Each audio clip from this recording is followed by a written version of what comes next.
Hi, ನಮಸ್ಕಾರ ಎಲ್ರಿಗೂ. ನಾನು ಸುಧಾ. ಸುಶಾ ವ್ಲಾಗ್ಸ್ ಇನ್ ಕನ್ನಡಗೆ ಎಲ್ರಿಗೂ ಸ್ವಾಗತ. ಇದು ಸಂಕ್ರಾಂತಿ ದಿನದ ಹಬ್ಬದ ವ್ಲಾಗ್ ಆಗಿರುತ್ತೆ. ಇವತ್ತು ಅಪ್ಲೋಡ್ ಮಾಡ್ತಾ ಇದ್ದೀನಿ ಫ್ರೆಂಡ್ಸ್. ಸಂಕ್ರಾಂತಿ ಹಬ್ಬ ಜೊತೆಗೆ ದ್ವಾದಶಿ ಪಾರಣೆ ಸಹ ಇತ್ತು. ಅವತ್ತು ಬೇಗ ಅಡುಗೆ ಮಾಡಿ ಬೇಗ ಅಡುಗೆ ನೈವೇದ್ಯವನ್ನು ಮಾಡಿಬಿಟ್ಟು ಆಮೇಲೆ ನಾನು ಊಟ ಮಾಡೋದಿತ್ತು. ಯಾಕೆ ಅಂದರೆ ಹಿಂದಿನ ದಿವಸ ನಾನು ಶುದ್ಧ ಏಕಾದಶಿ ಅಂತ ಹೇಳ್ತೀವಲ್ವ, ಅಂದರೆ ನೀರನ್ನು ಸಹ ಸೇವಿಸಿದರೆ ಏಕಾದಶಿ ಮಾಡ್ತೀವಲ್ಲ, ಆ ರೀತಿಯೇ ನಾನು ಏಕಾದಶಿ ಆಚರಣೆ ಮಾಡೋದು. ಹಾಗಾಗಿ ಇವತ್ತು ದ್ವಾದಶಿ ಪಾರಣೆ ಟೈಮ್ ಒಳಗಡೆನೇ ನಾನು ಊಟ ಮಾಡಿ ಮುಗಿಸ್ಬಿಡ್ಬೇಕಿತ್ತು. ಬೆಳಗ್ಗೆ ಬೇಗ ಎದ್ದೆ, ಹಬ್ಬ ಅಂತ ಅಲ್ಲ, ಆ್ಯಸ್ ಯೂಶ್ವಲ್ ಡೈಲಿನೂ ಬೇಗ ಎದ್ದೇಳ್ತೀನಿ. ಜೊತೆಗೆ ಇವತ್ತು ದ್ವಾದಶಿ ಪಾರಣೆ ಸಂಕ್ರಾಂತಿ ಇತ್ತು. ಎಳ್ಳು ಬೀರಬೇಕು, ರಂಗೋಲಿ ಹಾಕಬೇಕು, ಪೂಜೆ ಮಾಡಬೇಕು, ಅಡುಗೆ ಕೆಲಸ ಮುಗಿಸ್ಬೇಕು. ಜೊತೆಗೆ ಯಜಮಾನ್ರು ಆಫೀಸಿಗೆ ಹೋಗೋದ್ರೊಳಗೆ ನಾನು ಇಷ್ಟೆಲ್ಲ ಮಾಡಿ ಮುಗಿಸ್ಬೇಕಿತ್ತು. ಇನ್ನು ನನಗೆ ತುಂಬ ಚಾಲೆಂಜಿಂಗ್ ಆಗಿತ್ತು. ಬಟ್ ನನಗೇನು ರಿಸ್ಕಿ ಅನ್ನಿಸ್ಲಿಲ್ಲ, ಬೇಗ ಬೇಗ ಮಾಡಿ ಮುಗಿಸ್ದೆ ಫ್ರೆಂಡ್ಸ್. ಬೆಳಗ್ಗೆ ಬೇಗ ಎದ್ದು ಕಸ ಗುಡಿಸಿ ನೆಲ ಒರೆಸ್ಕೊಂಡೆ.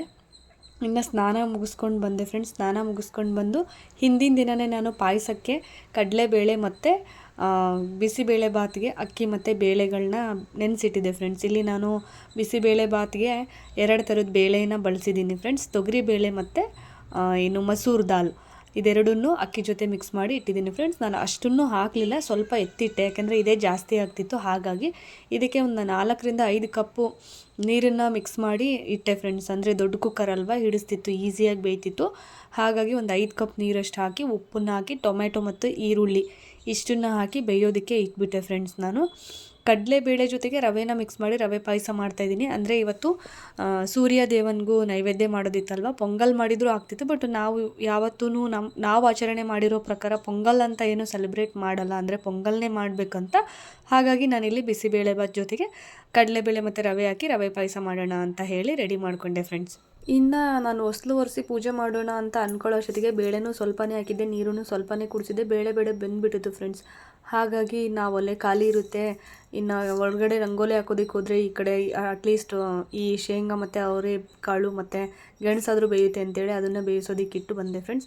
ಈ ಬೇಳೆ ಆಲ್ರೆಡಿ ಬೆಂದುಬಿಟ್ಟಿತ್ತು, ಇದಕ್ಕೆ ಬೆಲ್ಲ ಸೇರಿಸ್ಬೇಕಲ್ವ. ಹಾಗಾಗಿ ಬೆಲ್ಲನ ಸೋಸಿ ಮಾಡಿದ್ರೆ ಆಯಿತು ಪಾಯಸನ ಅಂತೇಳಿ ಬೆಲ್ಲ ಜಜ್ಜಿಬಿಟ್ಟು ಅದಕ್ಕೆ ನೀರು ಹಾಕಿ ಅದನ್ನು ಸಹ ಕುದಿಯೋದಕ್ಕೆ ಬಿಟ್ಟು ಹೊಸ್ಲು ಪೂಜೆ ಮಾಡೋದಕ್ಕೆ ಬಂದೆ ಫ್ರೆಂಡ್ಸ್. ನಾನು ಆವಾಗಲೇ ಹೊಸ್ಲನ್ನ ಒರೆಸ್ಕೊಂಡು ಹೋಗಿದ್ದೆ, ಬಟ್ ಒಣಗೋಗ್ಬಿಟ್ಟಿತ್ತು ಫ್ರೆಂಡ್ಸ್. ಅರಿಶಿನ ಕುಂಕುಮ ನಿಲ್ಲಲ್ಲ ಅಂತ ಹೇಳಿ ನಾನು ಇನ್ನೊಂದು ರೌಂಡ್ ಒರೆಸಿ ಅರಿಶಿನ ಕುಂಕುಮನ ಇಡ್ತಾಯಿದ್ದೀನಿ ಫ್ರೆಂಡ್ಸ್. ಟೈಮ್ ಆಗ್ತಾನೇ ಇತ್ತು ಫ್ರೆಂಡ್ಸ್. ಅದು ಬೇಗ ಟೈಮ್ ಹೋದಂಗೆ ಆಗ್ತಿತ್ತು, ಬಟ್ ನನ್ನ ಕೆಲಸ ಮುಗಿತಾ ಇರಲಿಲ್ಲ. ಹಾಗಾಗಿ ನಾನು ಸಿಂಪಲ್ಲಾಗಿಯೇ ರಂಗೋಲಿ ಹಾಕ್ತೆ ಫ್ರೆಂಡ್ಸ್. ಹೊಸ್ಲಿಗೆ ಯಾವುದೇ ರೀತಿ ಜಾಸ್ತಿಯಾಗಿ ಅಲಂಕಾರ ಮಾಡಲಿಲ್ಲ, ಒಂದು ಮಟ್ಟಕ್ಕೆ ಒಂದು ಸ್ವಲ್ಪ ಕಲರ್ನ ಹಾಕಿ ಮಾಡಿದೆ ಅಷ್ಟೇ. ಜಾಸ್ತಿಯಾಗಿ ಡಿಸೈನ್ ಮಾಡ್ತಾ ಕೂತ್ರೆ ಅಲ್ಲಿ ಒಳಗಡೆ ಕೆಲಸ ಆಗಲ್ಲ ಅಂತೇಳಿ. ಹಾಗಾಗಿ ಇಷ್ಟೇ ಫ್ರೆಂಡ್ಸ್. ಈ ಹೊಸ್ಲು ಮೇಲೆ ನಾನು ಏನು ಬಣ್ಣ ಹಾಕಿದೆ, ಇದಿಷ್ಟೇ ಬಣ್ಣ ಹಾಕಿದ್ದು. ಇನ್ನು ಸ್ವಸ್ತಿಕೆ ಮತ್ತು ಶಂಖ ಚಕ್ರ ಇತ್ತು, ಅಲ್ಲಿ ಮಾತ್ರ ಹಳದಿ ಮತ್ತು ಕೆಂಪು ಬಣ್ಣನ ಹಾಕಿದೆ. ಇನ್ನು ಬಾಗಿಲು ಸೈಡಲ್ಲಿ ನಾನು ದೀಪನ ಬಿಡಿಸ್ದೆ ಫ್ರೆಂಡ್ಸ್. ಇಷ್ಟೆಲ್ಲ ಮಾಡಿ ಒಳಗಡೆ ಹೋಗಿ ಪಾಯಸ ಮಾಡಿ ಮುಗಿಸ್ದೆ ಫ್ರೆಂಡ್ಸ್. ಅದು ಕ್ಲಿಪ್ಪಿಂಗ್ ತಗೊಂಡಿಲ್ಲ ನಾನು. ಇನ್ನು ಪಾಯಸ ರವೆ ಕೂಡಿಸಿ ಬೆಲ್ಲನೂ ಕೂಡಿಸಿ ಅದಕ್ಕೆ ತುಪ್ಪದ ಒಗ್ಗರಣೆ ಹಾಕಿ ಮುಗಿಸ್ಬಿಟ್ಟೆ ಫ್ರೆಂಡ್ಸ್. ಇನ್ನು ಬಿಸಿಬೇಳೆ ಬಾತಿಗೆ ನಾನು ಬೇಯೋದಕ್ಕೆ ಇಟ್ಟಿದ್ದೆ, ಅದು ಸಹ ಬೇಳೆ ಮತ್ತು ಅಕ್ಕಿ ಎಲ್ಲ ಬೆಂದ್ಬಿಟ್ಟಿತ್ತು. ಅದನ್ನು ಇಳಿಸಿ ಇಲ್ಲಿ ತರಕಾರಿ ಬೇಯಿಸ್ಕೊಳ್ತಾ ಇದ್ದೀನಿ. ಅದ್ರ ಜೊತೆಗೆ ಹಾಕಿ ಬೇಯಿಸ್ಬೋದು, ಆದರೆ ಅದು ತೀರಾ ಬೆಂದೋಗುತ್ತೆ ಅಂತ ಹೇಳಿಬಿಟ್ಟು ನಾನಿಲ್ಲಿ ಸಪ್ರೇಟಾಗಿ ಒಗ್ಗರಣೆ ಮಾಡ್ತಾಯಿದ್ದೀನಿ. ಎಣ್ಣೆ ಹಾಕೋರು ಎಣ್ಣೆ ಹಾಕಿ ಉರಿಬೋದು, ತುಪ್ಪ ಹಾಕೋರು ತುಪ್ಪದ ಒಗ್ಗರಣೆ ಸಹ ಮಾಡ್ಬೋದು. ನಾನಿಲ್ಲಿ ಆಲೂಗಡ್ಡೆ, ಕ್ಯಾರೆಟ್ ಮತ್ತು ಬೀನ್ಸ್ ಇಷ್ಟನ್ನೇ ತೊಗೊಂಡಿದ್ದೀನಿ ಫ್ರೆಂಡ್ಸ್. ಒಂದು ಸ್ವಲ್ಪ ಇಂಗನ್ನ ಹಾಕಿ ಒಗ್ಗರಣೆಗೆ ಹಾಕಿದ್ರೆ ಆಯಿತು. ಉಪ್ಪನ್ನು ಕೂಡಿಸಿ ಅರಿಶಿನ ಪುಡಿನ ಕೂಡಿಸಿ ಸ್ವಲ್ಪ ಹೊತ್ತು ಬಾಡಿಸಿ ಅದ್ರ ಮೇಲೆ ನೀರನ್ನು ಹಾಕಿ ನಾನು ಬೇಯೋದಕ್ಕೆ ಬಿಟ್ಬಿಟ್ಟೆ. ಅದಿನ್ನು ಬೇಯ್ತಾ ಇರಲಿ. ಈ ಕಡೆ ನಾನು ಕೋಸಂಬರಿಗೆ ಬೇಳೆ ನೆನೆ ಇಡೋದು ಮರ್ತ್ಬಿಟ್ಟೆ ಫ್ರೆಂಡ್ಸ್. ಅದಿನ್ನೇನೊಂದು 1 ಗಂಟೆ 3/4 ಗಂಟೆಯಲ್ಲಿ ನೆಂದೋಗ್ಬಿಡುತ್ತೆ ಅಂತ ಹೇಳಿ, ನಾನು ಕೋಸಂಬರಿ ಮಾಡೋ ಟೈಮಿಗೆ ಚೆನ್ನಾಗಿ ನೆನೆಯುತ್ತೆ ಅಂತೇಳಿ ಇಲ್ಲಿ ಹೆಸರು ಬೇಳೆನ ನೆನೆಸಿ ಸೈಡಲ್ಲಿ ಇಡ್ತಾಯಿದ್ದೀನಿ ಫ್ರೆಂಡ್ಸ್. ಇನ್ನು ಅಷ್ಟೊತ್ತಿಗಾಗಲೇ ಈರುಳ್ಳಿ ಬಜ್ಜಿ ಅಥವಾ ಬಜ್ಜಿ ವಡ ಏನಂತೀವಿ ಅದಕ್ಕೆ ರೆಡಿ ಮಾಡ್ಕೊಳ್ತಾ ಇದ್ದೀನಿ ಫ್ರೆಂಡ್ಸ್. ಈರುಳ್ಳಿ, ಹಸಿರು ಮೆಣಸಿನ್ಕಾಯಿ, ಕೊತ್ತಂಬರಿ, ಕರಿಬೇವನ್ನ ಕಟ್ ಮಾಡಿ ಇಟ್ಕೊಂಡಿದ್ದೆ. ಇನ್ನು ಅದಕ್ಕೆ ಹಸಿ ಕಡಲೆ ಹಿಟ್ಟನ್ನು ಸ್ವಲ್ಪ ಪ್ರಮಾಣದಲ್ಲಿ ಹಾಕ್ತಾಯಿದ್ದೀನಿ. ಅಂದರೆ ಈರುಳ್ಳಿನೇ ಜಾಸ್ತಿಯಾಗಿ ಇರಲಿ ಅನ್ನೋ ಒಂದು ಉದ್ದೇಶಕ್ಕೆ. ಅದಕ್ಕೆ ಅಜ್ವಾನ ಮತ್ತು ಸ್ವಲ್ಪ ಒಂದು 3 ಬೆರಳಲ್ಲಿ ಎಷ್ಟು ಬರುತ್ತೆ ಅಷ್ಟನ್ನು ಸೋಡಾ ಮಿಕ್ಸ್ ಮಾಡಿದೆ. ಇನ್ನು ಉಪ್ಪನ್ನು ಮಿಕ್ಸ್ ಮಾಡಿ ಇದಕ್ಕೊಂದು ಡ್ರೈ ಮಿಕ್ಸ್ ಕೊಟ್ಕೊಂಡೆ.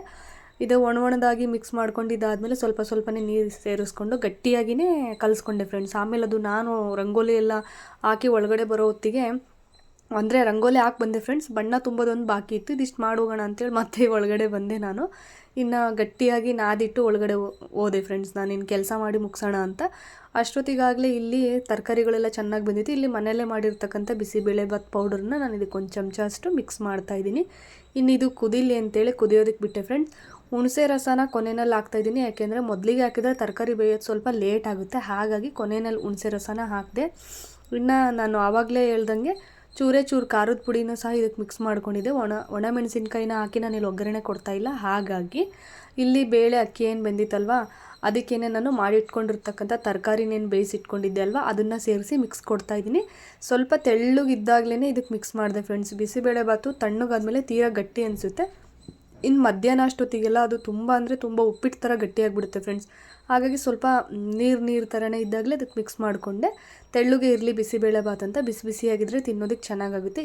ಈ ಥರ ಒಂದು ರಂಗೋಲಿನ ಹಾಕ್ಕೊಂಡಿದ್ದೆ ಫ್ರೆಂಡ್ಸ್. ಇದು ಯೂಟ್ಯೂಬ್ ಶಾರ್ಟ್ಸ್ಗೆ ನಾನು ವೀಡಿಯೋ ತೆಕ್ಕೊಂಡೆ, ಆಮೇಲೆ ತೋರಿಸ್ತೀನಿ ಫ್ರೆಂಡ್ಸ್ ಯಾವ ರೀತಿಯಾಗಿ ಬಂದಿತ್ತು ರಂಗೋಲಿ ಅಂತ. ನೆಕ್ಸ್ಟು ಬರುತ್ತೆ. ಇನ್ನು ಒಳಗಡೆ ಆವಾಗಲೇ ನಾನು ಕಡಲೆ ಹಿಟ್ಟು ಈರುಳ್ಳಿ ಎಲ್ಲ ಕಲಸಿಟ್ಕೊಂಡಿದ್ದೆ ಅಲ್ವಾ, ಬಜ್ಜಿ, ಅದನ್ನು ಹಾಕ್ಕೊಂಡೆ ಫ್ರೆಂಡ್ಸ್. ಪೂಜೆಗೆ ರೆಡಿ ಆಗಬೇಕಿತ್ತು, ಅಂದರೆ ಸ್ನಾನ ಎಲ್ರದ್ದು ಆಯಿತು, ಪೂಜೆ ಮಾಡಿ ಊಟ ಮಾಡೋದೊಂದು ಬಾಕಿ. ಊಟ ಮಾಡೋದಿರಲಿ ಫ್ರೆಂಡ್ಸ್, ಆಫೀಸಿಗೆ ಬೇಗ ಹೋಗ್ಬೇಕಿತ್ತಲ್ವ, ಹಾಗಾಗಿ ಅವ್ರಿಗೆ ಬಾಕ್ಸ್ ಕೊಟ್ಟು ಕಳಿಸ್ಬೇಕಿತ್ತು. ಇನ್ನು ಇಲ್ಲಿ ಕೋಸಂಬರಿನ ಆವಾಗಲೇ ಎಲ್ಲ ಬೇಳೆ ಬೇಯಿಸಿಟ್ಟಿದ್ದೆ ಅಲ್ವಾ, ಅದಕ್ಕೆ ಸೌತೆಕಾಯಿ ತುರಿದು, ಕ್ಯಾರೆಟ್ ಮತ್ತು ಈರುಳ್ಳಿ ಇಷ್ಟನ್ನೆಲ್ಲ ಕಟ್ ಮಾಡಿ ಹಾಕ್ಕೊಂಡೆ ಫ್ರೆಂಡ್. ಒಂದೇ ಒಂದು ಹಸಿರು ಮೆಣಸಿನ್ಕಾಯಿ ಹಾಕಿ ಸ್ವಲ್ಪ ಕೊತ್ತಂಬರಿ ಹಾಕಿ ಉಪ್ಪು ಹಾಕಿ ಮಿಕ್ಸ್ ಮಾಡ್ತಾಯಿದ್ದೀನಿ. ಇಲ್ಲಿ ಕೋಸಂಬರಿ ಸಹ ರೆಡಿ ಆಯಿತು. ಇನ್ನು ಮಾಡಿಟ್ಕೊಂಡಿರ್ತಕ್ಕಂಥ ಎಲ್ಲ ಅಡುಗೆನೂ ಒಂದೊಂದು ಬೌಲಿಗೆ ಹಾಕಿ ತಟ್ಟೆ ರೆಡಿ ಮಾಡಿ ಇಟ್ಕೊಂಡೆ ಫ್ರೆಂಡ್ಸ್. ಅಂದರೆ ನೈವೇದ್ಯಕ್ಕೆ ತಟ್ಟೆನಲ್ಲಿ ರೆಡಿ ಮಾಡಿ ನೈವೇದ್ಯ ಕೊಡಬೇಕಲ್ವ, ಹಾಗಾಗಿ ಈ ರೀತಿಯಾಗಿ ಬೌಲ್ನ ಎಲ್ಲ ಒಂದೊಂದೇ ಸಮನಾಗಿ ಜೋಡಿಸಿ ಇಡೋಷ್ಟು ಜಾಗ ಅಲ್ಲಿಲ್ಲ ಫ್ರೆಂಡ್ಸ್. ಹಾಗಾಗಿ ಒಂದು ತಟ್ಟೆನಲ್ಲಿ ಹಾಕಿಟ್ರೆ ಒಂದು ಕಡೆ ಇರುತ್ತೆ ಅಂತ ಹೇಳಿ. ನೋಡಿ ಫ್ರೆಂಡ್ಸ್, ಇದು ಇವತ್ತಿನ ಅಡುಗೆ. ಮೊದಲನೇದಾಗಿ ಹಸಿ ಅವರೆಕಾಯಿ ಮತ್ತು ಶೇಂಗಾ, ಗೆಣಸು ಇಷ್ಟನ್ನು ಬೇಯಿಸಿದ್ದೀನಿ.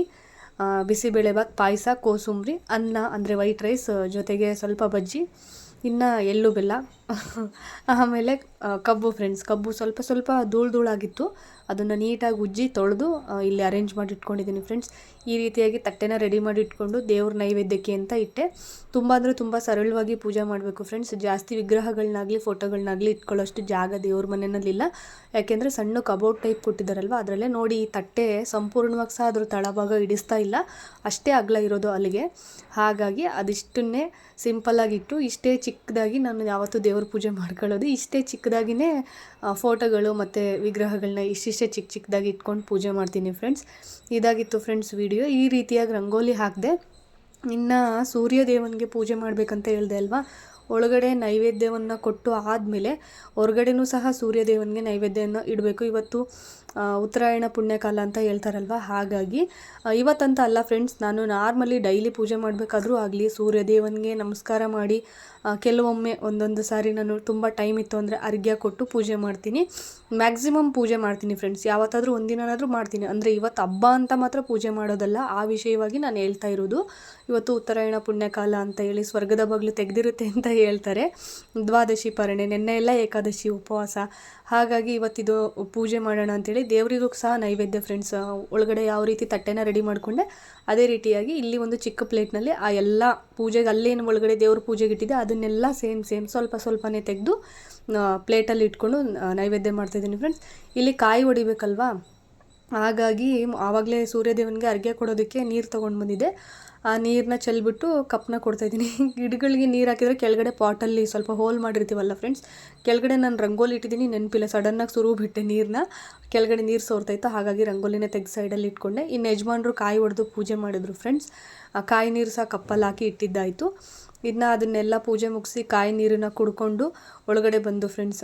ನಾನು ನಾರ್ಮಲ್ಲಾಗಿ ಏಕಾದಶಿ ಆದಮೇಲೆ ದ್ವಾದಶಿ ಪಾರಣೆಗೆ ನೆಲದ ಮೇಲೇ ಊಟ ಮಾಡೋದು. ಅಂದರೆ ಸಂಕ್ರಾಂತಿ ಇದೆ ಅಂತ ನೆಲದ ಮೇಲೆ ಊಟ ಮಾಡ್ತಾಯಿಲ್ಲ, ಪ್ರತಿ ಏಕಾದಶಿಗೂ ನಾನು ದ್ವಾದಶಿ ದಿನ ನಾನು ನೆಲದ ಮೇಲೇ ಒಪ್ಪತ್ತು ಬಿಡೋದು. ಹಾಗಾಗಿ ಮಾಡಿಟ್ಕೊಂಡಿರ್ತಕ್ಕಂಥ ಅಡುಗೆನಲ್ಲಿ ಸ್ವಲ್ಪನೇ ಬಡಿಸ್ಕೊಂಡು ನಾನು ನೆಲದ ಮೇಲೆ ಊಟ ಮಾಡ್ತಾಯಿದ್ದೀನಿ ಫ್ರೆಂಡ್ಸ್. ಆವಾಗಲೇ ಹೇಳಿದೆ ಅಲ್ವಾ ಸೂರ್ಯದೇವನಿಗೆ ಪೂಜೆ ಮಾಡೋದು ಅಂತ. ಕಾಯಿನ ನಮ್ಮ ಮನೆಯವರಿಂದನೇ ಹೊಡೆಸ್ದೆ. ಹೆಣ್ಮಕ್ಳು ಕಾಯಿ ಹೊಡಿಬಾರ್ದು ಅಂತಾರೆ, ಅನಿವಾರ್ಯತೆ ಇದ್ದರೆ ಮಾಡಲೂಬಹುದು, ಏನು ತೊಂದರೆ ಇಲ್ಲ. ನಾನು ಯಜಮಾನರು ಮನೆಯಲ್ಲಿ ಇದ್ದಿದ್ದ ಕಾರಣ ಅವ್ರ ಹತ್ರನೇ ನಾನು ಪೂಜೆ ಮಾಡಿಸ್ದೆ ಫ್ರೆಂಡ್ಸ್. ಈ ರೀತಿಯಾಗಿ ಪೂಜೆನ ಇನ್ನೇನು ನಾನು ಊಟ ಮಾಡಿ ಮುಗಿಸ್ತಾ ಇದ್ದೀನಿ ಫ್ರೆಂಡ್ಸ್. ದ್ವಾದಶಿ ಪಾರಣೆ ಇಷ್ಟ ಆದರೆ ಆಯಿತು, ಮತ್ತು ನೈಟ್ ಊಟ ಏನಿರಲ್ಲ ಫ್ರೆಂಡ್ಸ್. ಇವಾಗೇನು ಬೆಳಗ್ಗೆ ಊಟ ಮಾಡ್ತೀವಿ ಅದೇ ಊಟ, ನೈಟ್ಗೆ ಏನಾದರೂ ನೀವು ಹಣ್ಣು ತಿನ್ಬೋದು, ತಿಂಡಿ ಮಾಡ್ಕೊಂಡು ತಿನ್ಬೋದು ಅಷ್ಟೇ. ಇನ್ನು ಇದು ಸಂಜೆ ಟೈಮಲ್ಲಿ ಮಕ್ಕಳಿಗೆ ದೃಷ್ಟಿ ತೆಗೆಯೋದು ಫ್ರೆಂಡ್ಸ್, ಫಲ ಎರೆಯೋದು ಅಂತಾರಲ್ವ, ಅದನ್ನು ಮಾಡ್ತಾಯಿದ್ದೆ ನಾನು. ನಮ್ಮ ಕಡೆ ಇಷ್ಟೇ ಫ್ರೆಂಡ್ಸ್, ಇಷ್ಟೇ ಸಿಂಪಲಾಗಿ ಮಾಡೋದು, ತುಂಬ ಗ್ರ್ಯಾಂಡಾಗಿ ಏನು ಮಾಡಲ್ಲ. ಇಷ್ಟೇ ಹಣ್ಣುಗಳು ಜಾಸ್ತಿ ಇತ್ತು ಅಂತೇಳಿ ಎಲ್ಲ ಹಣ್ಣುಗಳನ್ನೂ ಜೋಡಿಸಿದ್ದೀನಿ, ಅಷ್ಟು ಬಿಟ್ಟರೆ ಏನೂ ಬದಲಾವಣೆಗಳಿಲ್ಲ. ಇಷ್ಟೇ ಫ್ರೆಂಡ್ಸ್. ಅಲ್ಲಿ ಬಾರೆಹಣ್ಣು, ಈ ಕಡೆ ಎಳ್ಚೆ ಹಣ್ಣು ಅಂತಾರೆ, ಬಾರೆಹಣ್ಣು, ಕಾಯಿನು, ಕಬ್ಬು, ಎಳ್ಳು, ಬೆಲ್ಲ, ಹಣ್ಣುಗಳು ಜೊತೆಗೆ ಕೆಂಪಾರತಿ ರೆಡಿ ಮಾಡಿ ಇಟ್ಟಿದ್ದೀನಿ. ನಮ್ಮ ಕಡೆ ಏನು ಸೇರಲ್ಲಿ ಅಂದರೆ ಸೇರು ಪಾವು ಇರುತ್ತೆ ಫ್ರೆಂಡ್ಸ್, ಹಳ್ಳಿ ಕಡೆ ಎರಿತಾರೆ. ಬಟ್ ಇಲ್ಲಿ ಇರದೇ ಇರೋ ಕಾರಣ ನಾನು ಬೆಳ್ಳಿ ಕಪ್ಪನ್ನು ತಗೊಂಡೆ. ಮಗಳಿಗೆ ಅರಿಶಿನ ಕುಂಕುಮ ಹಚ್ಚಿದೆ. ಮಗನೂ ಅರಿಶಿನ ಹಿಂಗೆ ಹಿಂಗೆ ಹಚ್ಚಿ ಕುಂಕುಮ ಹಚ್ಚಮ್ಮ ಅಂತ ಹೇಳ್ತಾ ಇದ್ದ. ಗೊತ್ತಾಗಲ್ಲ ಅಲ್ವಾ ಮಕ್ಕಳಿಗೆ, ಹಾಗಾಗಿ ಅವ್ರಿಗೆ ಸ್ವಲ್ಪ ಅರಿಶಿನ ಕುಂಕುಮ ನನ್ನ ಮಗಳಿಗಿಟ್ಟು, ಅವನಿಗೆ ಸ್ವಲ್ಪ ಕುಂಕುಮ ಇಟ್ಟು ಎಲ್ಲ ಇಲ್ಲಿ ಫಲ ಮತ್ತು ಏನೇನು ಎಲ್ಲ ಇಂಗ್ರೀಡಿಯೆಂಟ್ಸ್ ಇಟ್ಟಿದ್ದೆ ಅದೆಲ್ಲ ಮುಟ್ಟಿಸಿ ನಮಸ್ಕಾರ ಮಾಡ್ತಾಯಿದ್ದೀನಿ ಫ್ರೆಂಡ್ಸ್. ಸೇರು ಇರೋರು, ಪಾವು ಇರೋರು ಅಥವಾ ಅಚ್ಚೆ ಇರೋ ಅಂತ ಏನು ಹೇಳ್ತೀವಿ, ಅದು ಅವ್ರವ್ರ ಮನೆಯಲ್ಲಿ ಇರ್ತಕ್ಕಂಥವ್ರು ಅದರಲ್ಲೇ ಎರಿಬೋದು, ತುಂಬ ಒಳ್ಳೆಯದು.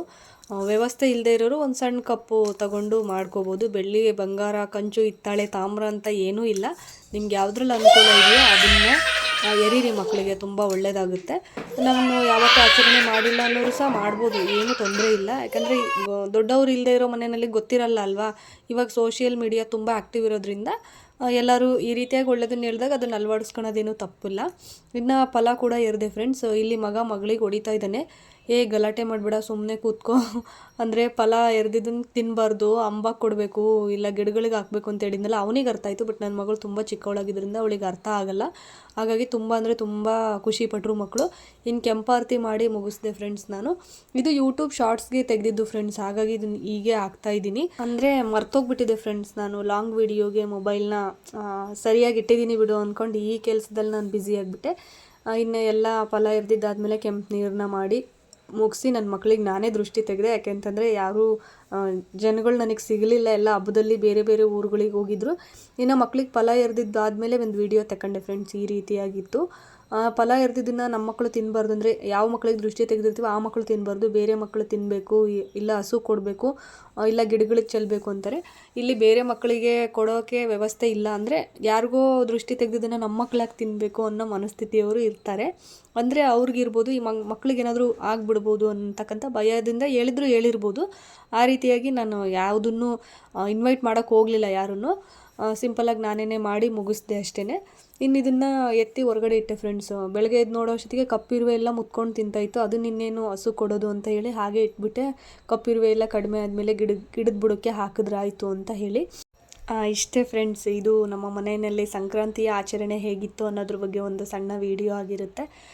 ವಿಡಿಯೋ ಇಷ್ಟ ಆಗಿದರೆ ಲೈಕ್ ಮಾಡಿ, ಶೇರ್ ಮಾಡಿ, ಕಮೆಂಟ್ ಮಾಡಿ, ಚಾನಲ್ನ ಸಬ್ಸ್ಕ್ರೈಬ್ ಮಾಡಿ ಅಂತ ಕೇಳ್ಕೊಳ್ತೀನಿ ಫ್ರೆಂಡ್ಸ್. ನಿಮ್ಮ ಒಂದೊಂದು ಸಬ್ಸ್ಕ್ರಿಪ್ಷನ್ ನನಗೆ ಬೆಂಬಲವಾಗಿ ನಿಲ್ಲುತ್ತೆ ಅಂತ ಭಾವಿಸ್ತೀನಿ ಫ್ರೆಂಡ್ಸ್. ಮತ್ತೆ ಸಿಗ್ತೀನಿ ಫ್ರೆಂಡ್ಸ್ ಮುಂದಿನ ವಿಡಿಯೋದಲ್ಲಿ. ಹೋಗಿ ಬರ್ತೀನಿ.